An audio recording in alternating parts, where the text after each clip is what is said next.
Halo semuanya, selamat datang di channel Journal Story. Kali ini kita akan menceritakan story lengkap Genshin Impact Chapter Prologue secara lengkap dan ringkas agar lebih mudah dipahami.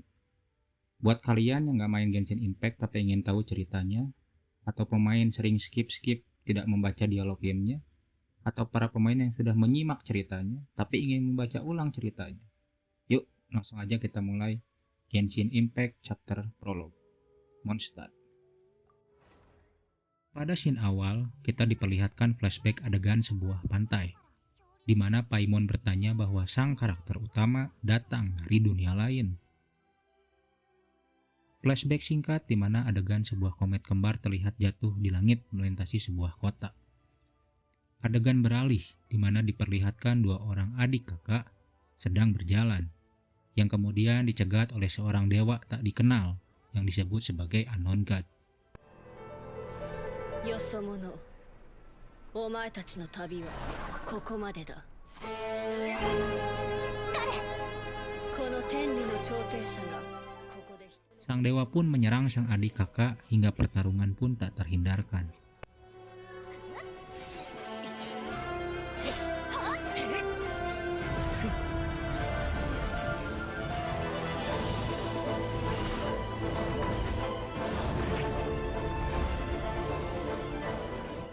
Sang dewa berhasil menangkap sang adik perempuan terlebih dahulu dan menteleportnya entah kemana.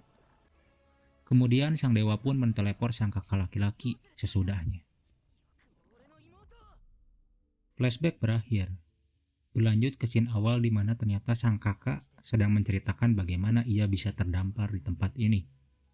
Nah, mulai dari sini kita akan menyebutnya sebagai Traveler, supaya mempermudah cerita ke depannya. Ada adegan singkat awal pertemuan Paimon dan Traveler, di mana Traveler yang sedang memancing malah mendapatkan Paimon yang saat itu sedang tenggelam di danau, serta menjelaskan bahwa kekuatannya telah disegel oleh dewa sebelumnya. Traveler menyebutkan bahwa dia akan mencari adiknya yang hilang, dan sebagai ucapan terima kasih Paimon, ia bersedia menemani Traveler sebagai pemandu perjalanan.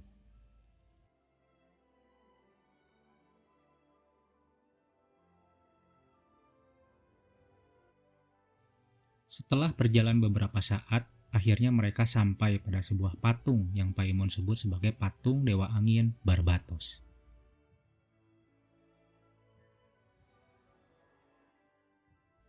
Setelah menyentuh patung tersebut, Traveler tiba-tiba dapat menggunakan kekuatan elemen angin. Paimon menyebutnya bahwa tempat tujuan pertama mereka adalah kota Mondstadt, kota di mana warganya adalah penyembah dewa angin. Tiba-tiba di langit melintas sebuah naga raksasa berwarna hijau. Paimon dan Traveler mengikuti naga tersebut hingga mereka menemukan ada seorang berbaju hijau sedang bersama naga tersebut di tengah hutan. Ketika dihampiri, tiba-tiba sang naga menjadi marah dan orang berbaju hijau itu pun segera menghilang.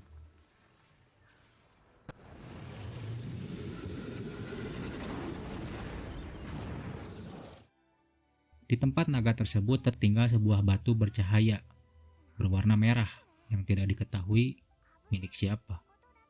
Untuk berjaga-jaga, mereka membawa batu tersebut untuk diselidiki. Di tengah perjalanan, mereka bertemu dengan seorang gadis bernama Ember, seorang outrider bagian dari Knight of Favonius, pasukan militer pelindung kota Mondstadt. Walau sempat curiga, akhirnya Ember bersedia mengantarkan Traveler ke kota Mondstadt.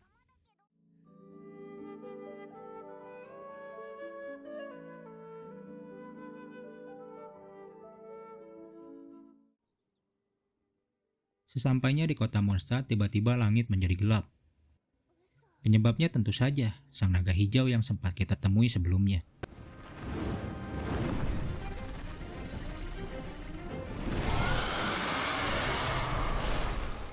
Badai dan angin tornado pun memporak-porandakan kota Mondstadt.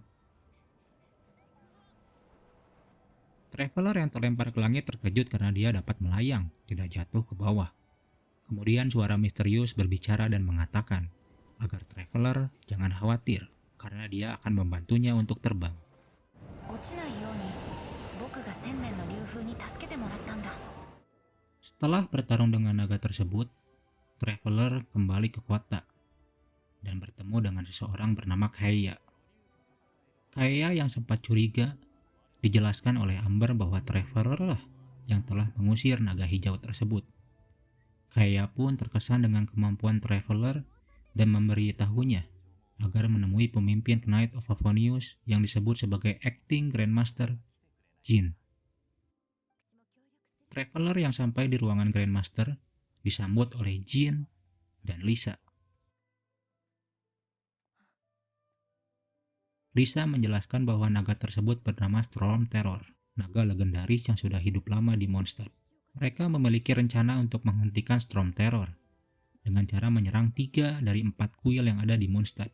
Hal ini dilakukan untuk memutus sumber kekuatan dari Storm Terror, karena naga tersebut mengambil kekuatan dari kuil-kuil tersebut.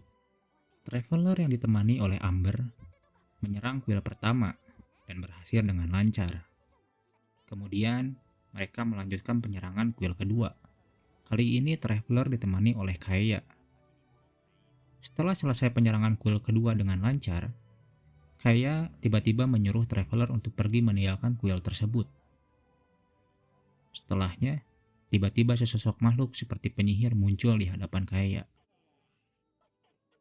Saat sang makhluk akan menyerang Kaeya, tiba-tiba kobaran api muncul menyerang makhluk tersebut. Kobaran api tersebut dikeluarkan oleh seseorang berambut merah yang akan kita kenal nanti bernama Diluc. Diluc pun berhasil mengalahkan makhluk tersebut dengan mudah. Ada perbincangan singkat antara Diluc dan Kaeya, di mana Diluc menyebut Knight of Favonius selalu telat seperti biasanya. Berlanjut ke penyerangan kuil ketiga. Traveler yang ditemani Lisa berhasil menyerang kuil tersebut dengan lancar. Setelah selesai penyerangan kuil ketiga, Paimon dan Traveler mengobrol dengan Lisa. Lisa menyebutkan bahwa nama asli Storm Terror adalah Dvalin. Nah, mulai saat ini kita akan memanggil Storm Terror dengan nama Dvalin. Dvalin adalah salah satu dari 4 pilar kekuatan Mondstadt yang disebut sebagai 4 angin Mondstadt. Sang naga dari timur, Dvalin. Sementara Storm Terror adalah julukannya. Lisa menyebutkan bahwa mengamuknya Dvalin disebabkan oleh kebenciannya terhadap Mondstadt. Paimon pun bertanya, mengapa 1 dari 4 kekuatan Mondstadt yang harusnya melindungi Mondstadt malah membenci dan menyerang Mondstadt? Lisa pun tak tahu alasannya mengapa hal tersebut bisa terjadi, karena cerita tentang hal tersebut sudah ada sejak ratusan bahkan ribuan tahun yang lalu. Setelah menyelesaikan tugas menyerang 3 kuil tersebut dan memutus sumber kekuatan Dvalin, badai yang menyelimuti kota Mondstadt pun menghilang dan langit kembali menjadi cerah. Saat kembali ke kota, Traveler melihat bahwa Grandmaster Jin sedang berbicara dengan seseorang. Orang tersebut bernama Anastasia, seorang diplomat dari kelompok Fatui, sebuah organisasi militer yang berasal dari negeri bernama Snezhnaya. Anastasia menyebutkan jika Knight of Favonius tidak bisa mengatasi Storm Terror atau Dvalin, maka ia meminta Knight of Favonius untuk menyerahkan tugas tersebut kepada Fatui. Anastasia menyebut Fatui bisa menghabisi monster tersebut. Namun Jin yang marah karena Fatui menyebut 1 dari 4 pilar kekuatan Mondstadt sebagai monster. Kembali ke markas pusat Knight of Favonius, Traveler menunjukkan kristal merah yang ia temukan di hutan saat bertemu dengan Dvalin pertama kali. Lisa menganalisa kristal tersebut dan mengatakan bahwa kristal tersebut tidak stabil dan bereaksi terhadap Vision. Vision sendiri adalah sebuah kristal yang dimiliki oleh beberapa orang terpilih. Kristal tersebut berguna agar sang pemiliknya dapat memanipulasi kekuatan elemen.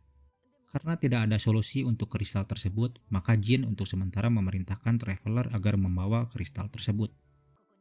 Adegan beralih di mana diperlihatkan Traveler yang baru saja meninggalkan markas Knight of Favonius. Kemudian Paimon dan Traveler pun berbincang sedikit mengenai kristal tersebut, dan juga membicarakan tentang seseorang berbaju hijau yang mereka temui sebelumnya di hutan bersama Dvalin. Di tengah perbincangan, tiba-tiba sosok yang mirip seperti orang berbaju hijau tersebut terlihat sedang berlari di dalam kota. Traveler dan Paimon bergegas mengejar orang tersebut, hingga mereka menemukan orang tersebut sedang memainkan musik harpa di depan patung Dewa Angin Barbatos. Orang tersebut sedang membacakan sebuah syair dan sedang ditonton oleh banyak orang. Syair yang dinyanyikan orang tersebut adalah kisah di masa lalu tentang seorang penyair yang memainkan harpa suci bernama Lira. Sang penyair dan harpanya mengajak seekor naga untuk menikmati syairnya bersama, hingga sang penyair dan naga tersebut menjadi teman. Sang naga yang tidak lain tidak bukan adalah Storm Terror atau Dvalin, satu dari 4 pilar kekuatan Mondstadt yang dijuluki sebagai sang naga dari timur. Zaman kegelapan pun datang, di mana 2 dari 4 pilar kekuatan Mondstadt, sang singa dari selatan dan sang elang dari barat menghilang. Kemudian sebuah naga jahat pun menyerang Mondstadt kala itu. Dvalin sebagai salah satu dari 4 pilar berusaha menghentikan naga jahat tersebut dan berhasil mengalahkannya. Namun akibat pertempurannya, darah beracun dari sang naga jahat menetes dan mengenai Dvalin, sehingga harus membuatnya tertidur dalam waktu yang sangat lama. Dalam keadaan tidurnya, Dvalin berpikir bahwa kalaupun dia harus terbangun, dia hanya akan bangun untuk bertarung kembali. Hal itu disebabkan oleh erosi yang mempengaruhi pikiran Dvalin. Erosi yang disebabkan oleh darah beracun sang naga jahat. Namun ketika dalam keadaan terpuruk dan sedih dalam tidurnya, harpa suci Lyra tidak pernah berbunyi kembali untuk menghapus air mata Dvalin seperti dahulu kala. Syair tersebut pun berakhir. Traveler berbincang dengan penyair tersebut dan memperkenalkan diri sebagai Venti, seorang penyair terkenal dari Mondstadt. Traveler berniat menunjukkan kristal yang ia temukan di hutan. Namun terkejutnya mereka karena kristal tersebut telah dimurnikan secara ajaib. Yang asalnya berwarna merah, kini menjadi bening berwarna biru. Venti menyebutnya bahwa kristal tersebut adalah air mata dari Dvalin. Ternyata Venti juga memiliki kristal yang serupa dan meminta Traveler untuk memurnikan kristal miliknya. Setelah dicoba, ternyata memang Traveler dapat memurnikan kristal tersebut, kembali seperti semula kala. Setelahnya Venti meminta Traveler untuk menemuinya di tempat simbol pahlawan Mondstadt. Traveler pun menemukan Venti di tempat sebuah pohon yang besar, rindang, tumbuh menjulang ke atas. Tempat tersebut dijuluki sebagai simbol pahlawan Mondstadt. Traveler bertanya kepada Venti, apa dia tahu tentang Dewa Angin pemimpin Mondstadt, Barbatos? Venti sendiri menjawab bahwa Dewa Anemo sudah lama menghilang. Penjelasan sedikit, Anemo sendiri adalah sebutan untuk elemen angin. Agar tidak bingung, Dewa Anemo dan Dewa Angin adalah dewa yang sama, karena elemen angin disebut dengan Anemo. Venti menyebutkan bahwa Dvalin yang menyerang Mondstadt tidak disebabkan oleh kebencian, namun disebabkan adanya campur tangan Abismage. Masih ingat dengan sosok penyihir yang muncul di hadapan Kaeya dan dikalahkan oleh Diluc? Ya, dia adalah Abismage. Venti menyebutkan bahwa sebelumnya dia berusaha menenangkan Dvalin ketika mereka sedang di hutan, tapi malah terganggu oleh kehadiran Traveler kala itu. Venti kemudian menjelaskan bahwa dia bisa menenangkan Dvalin jika dia bisa mengambil harpa suci Lyra. Harpa tersebut untuk saat ini disimpan di ruangan bawah tanah Katedral Mondstadt. Akhirnya Venti meminta bantuan Traveler untuk mengambil harpa suci Lyra dari katedral tersebut. Saat mereka memasuki katedral, mereka bertemu dengan biarawati di sana. Venti menyebutkan bahwa dirinya adalah Dewa Angin Barbatos. Namun sang biarawati tentu saja tidak percaya dengan omongan seorang bocah yang mengaku-ngaku sebagai dewa yang mereka sembah. Karena gagal untuk memasuki ruangan bawah tanah, maka mereka pun berencana untuk menyusup pada malam hari. Setelah berhasil menyusup pada malam hari, mereka akhirnya menemukan harpa suci Lyra. Namun mereka terkejut karena sesaat sebelum Traveler mengambilnya, harpa tersebut berhasil dicuri terlebih dahulu oleh orang lain. Mereka pun kabur dari tempat tersebut dan berhasil meloloskan diri. Setelah berhasil meloloskan diri, Traveler diajak oleh Venti untuk mendatangi bar milik Diluc. Venti pun menceritakan apa yang telah terjadi dan meminta bantuan Diluc. Kemudian Diluc yang tidak percaya dengan kompetensi Knight of Favonius memanggil Jin, acting Grandmaster Knight of Favonius. Karena hanya Jin lah yang bisa Diluc percayai di antara semua Knight of Favonius. Mereka pun membahas soal Devalin yang terkena erosi dan harpa suci Lyra yang dicuri oleh seorang anggota Fatui. Ya, orang yang sebelumnya mencuri harpa adalah anggota Fatui. Jin dan Diluc bersedia membantu Traveler dan Venti untuk merebut kembali harpa Lyra demi mengembalikan Devalin kembali seperti sedia kala. Setelah menyelinap ke dalam markas rahasia yang berada di luar kota, mereka berhasil mengalahkan para anggota Fatui dan berhasil mendapatkan harpa suci Lyra kembali. Venti menjelaskan bahwa kita harus menemukan kristal air mata Devalin lebih banyak lagi dan akan meminta Traveler untuk memurnikan kristal air mata tersebut. Setelah berhasil mengumpulkan 3 kristal dan memurnikannya, maka misi penyelamatan Devalin dapat segera dilakukan. Kemudian, semua orang setuju untuk berkumpul di Starnatch Cliff untuk memurnikan Devalin di sana. Mereka pun tiba di Starnatch Cliff dan Venti mulai memainkan harpa tersebut. Tak lama Devalin beneran muncul dan berbicara dengan Venti.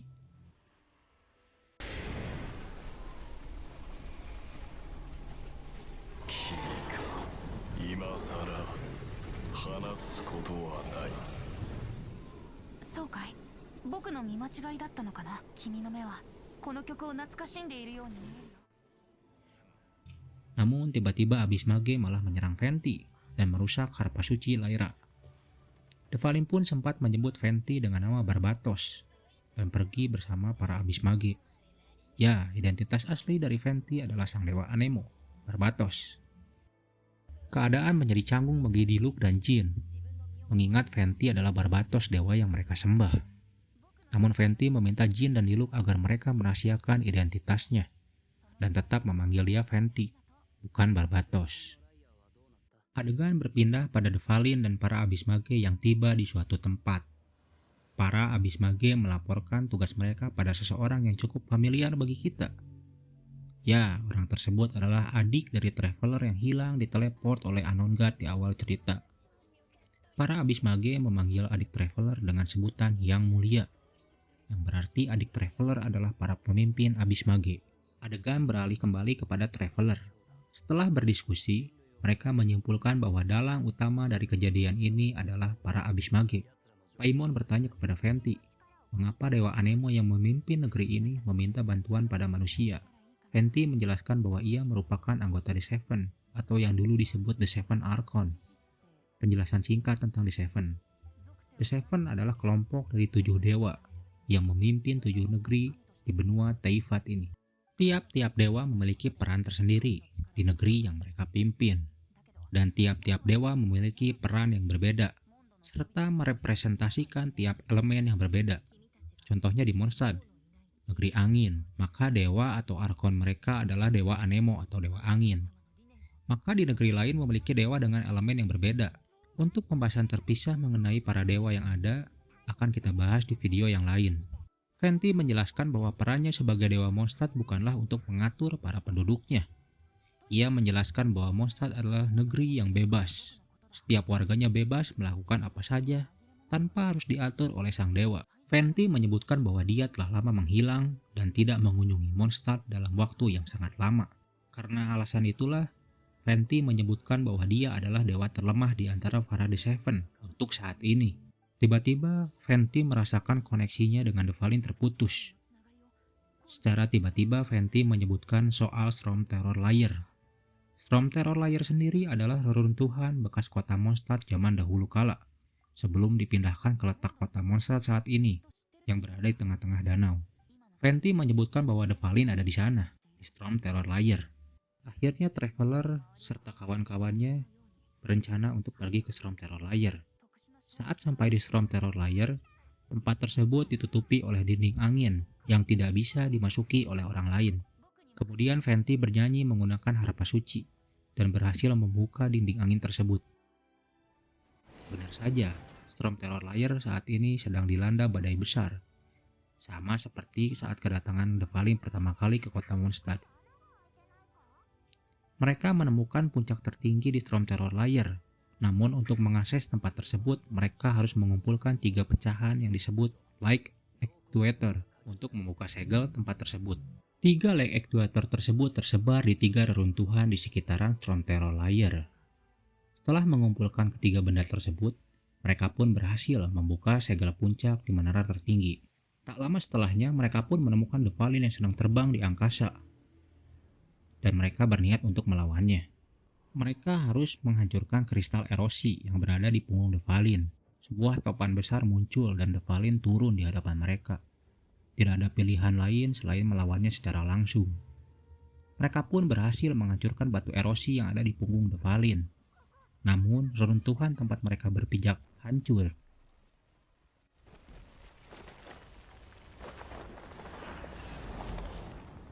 Hal mengejutkan terjadi. Devalin menolong Venti yang saat itu terjatuh. Devalin yang kristal erosinya telah dihancurkan, kini kembali menjadi normal.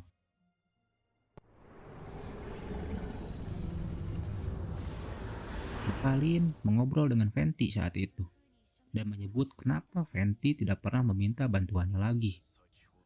Padahal sudah tugas Devalin untuk melindungi Mondstadt. Venti menjawab bahwa kebebasan berlaku untuk semua orang di Mondstadt, termasuk Devalin sendiri. Venti berkata bahwa ia tak ingin Devalin terkekang dengan tugasnya dan bebas memilih apapun yang dia inginkan. Setelahnya Venti memberikan kekuatan Dewa Anemo ke dalam tubuh Devalin. Devalin berkata dengan ini dia sudah bukan bagian dari 4 pilar kekuatan Mondstadt lagi. Namun Venti berkata, walau sudah bukan bagian dari 4 angin Mondstadt, pada kenyataannya Devalin akan tetap melindungi Mondstadt.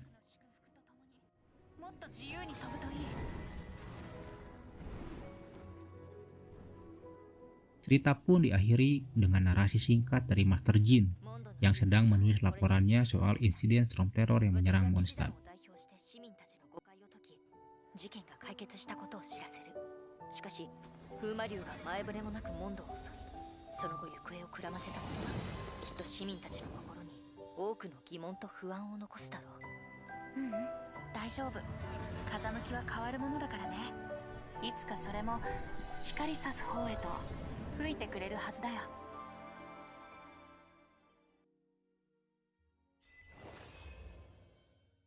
Waktu berlalu sehari kemudian, Traveler bertemu dengan Amber.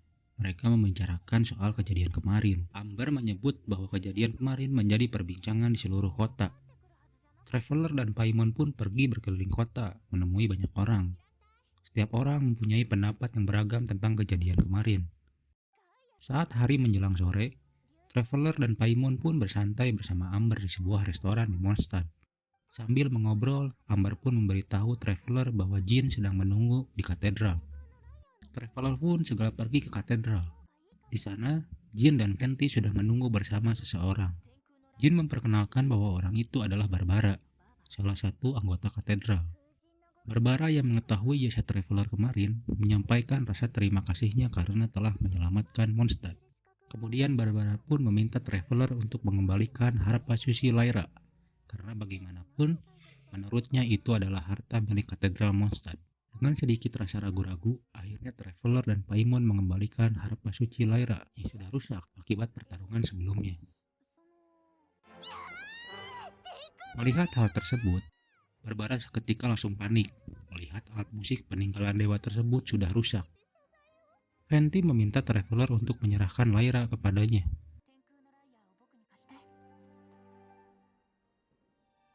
Venti dengan kekuatannya memperbaiki Lyra yang sudah rusak menjadi sedia kala. Barbara yang melihatnya menjadi senang dan mengambil Lyra untuk disimpan kembali.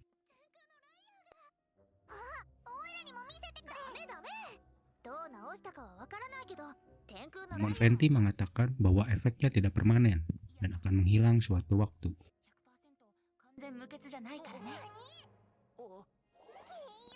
Saat keluar dari katedral, tiba-tiba Traveler, Paimon, dan Venti diserang oleh beberapa orang.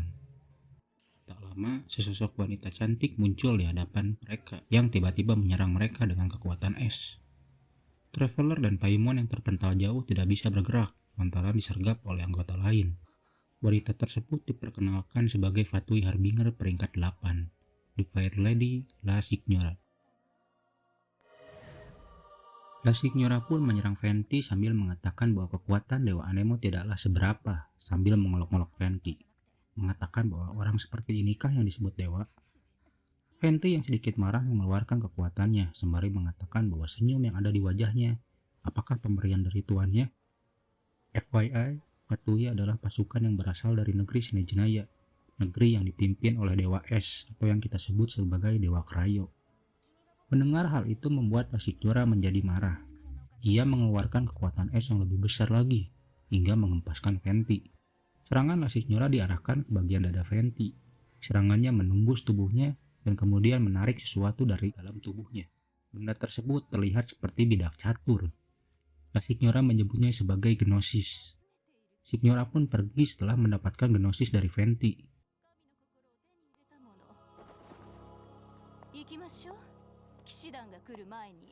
Venti yang terkena serangan telak dari Lasigyora seketika pingsan. Traveler yang mencoba menyelamatkan Venti pun tak bisa melawan hingga dirinya ikut pingsan. Traveler yang tersadarkan setelah dibangunkan oleh Barbara bertanya di mana Venti. Barbara menjawab bahwa Venti bilang dia baik-baik saja dan langsung pergi ke tempat simbol pahlawan Mondstadt. Traveler dan Paimon pun segera menyusul Venti ke tempat seperti biasanya. Setelah menemukan Venti di sana, Traveler berbicara kepada Venti dan menanyakan apa itu Gnosis. Venti menjelaskan bahwa sebagian kecil dari orang di dunia ini diberkati dengan Vision, sebuah alat berbahan kaca yang dapat membuat pemiliknya memanipulasi elemen. Dia melanjutkan bahwa pemegang Vision dapat naik ke Celestia dan menjadi dewa di sana. Para dewa menyebutnya sebagai Allogenes, atau dalam dub Jepang disebut sebagai Genshin. Sementara bagi para dewa yang tidak memerlukan Vision untuk bisa memanipulasi elemen, menyebutkan bahwa Vision adalah alat primitif di mata dewa. Sebaliknya, setiap Archon memiliki internal magic focus yang dapat beresonansi dengan Celestial, yang dikenal dengan sebutan Gnosis. Venti menyebutkan bahwa wanita yang menyerangnya adalah Fatui Harbinger ke-8, Lasigyora. Ia melanjutkan bahwa Lasigyora dan para Harbinger lainnya telah diberikan otoritas bagaikan dewa oleh dewa mereka sendiri, Saritsa dari Snezhnaya. Venti melanjutkan pembicaraan. Dia menyebut bahwa kekuatan para Fatui Harbinger telah melampaui kekuatan makhluk hidup lainnya. Saritsa adalah salah satu anggota The Seven yang memimpin negeri Snezhnaya. Ia tinggal di istana Zapolyarny dan orang yang bertanggung jawab terhadap semua anggota Fatui Harbinger. Venti melanjutkan bahwa memang anggota The Seven tidak selamanya akur. Namun ia terkejut bahwa Saritsa berniat mencuri Gnosis dewa lainnya. Ia menjelaskan bahwa terakhir dia berjumpa dengan Saritsa adalah 500 tahun yang lalu, ketika sebuah bencana besar terjadi. Setelah itu Saritsa memutus kontaknya dengan Venti hingga saat ini. Sebelum meninggalkan Mondstadt, Venti sedikit menjelaskan negara tetangganya, yakni Liyue, yang akan menjadi tujuan selanjutnya Traveler dalam mencari adiknya yang hilang. Tidak seperti di Mondstadt, Dewa Geo di Liyue bertanggung jawab langsung dalam mengurus negerinya, dan hanya muncul 1 tahun sekali saat acara yang bernama Rite of the Scansion. Venti menjelaskan bahwa acara tersebut akan dimulai sebentar lagi, dan jika Traveler melewatinya, maka ia harus menunggu 1 tahun lagi untuk bertemu dengan Dewa Geo. Traveler dan Paimon yang agak kaget pun langsung berinisiatif untuk bergegas pergi ke Liyue, sekaligus menjadi perpisahannya dengan Venti. Venti mengatakan setelah Traveler memulai perjalanannya sekali lagi, ingatlah bahwa setiap perjalanan memiliki arti. Cerita pun berakhir dan Genshin Impact chapter prologue sudah berakhir. Cerita selanjutnya adalah Archon Quest Part 1 Liyue. Untuk cerita selanjutnya masih dalam tahap produksi. Bantu kami agar lebih semangat melanjutkan story Genshin Impact dengan cara like, subscribe, dan share video ini ke teman-teman kalian, agar channel kami lebih berkembang serta lebih banyak memberikan konten story kepada kalian. Jurnal Story pamit undur diri. Sampai jumpa di video selanjutnya.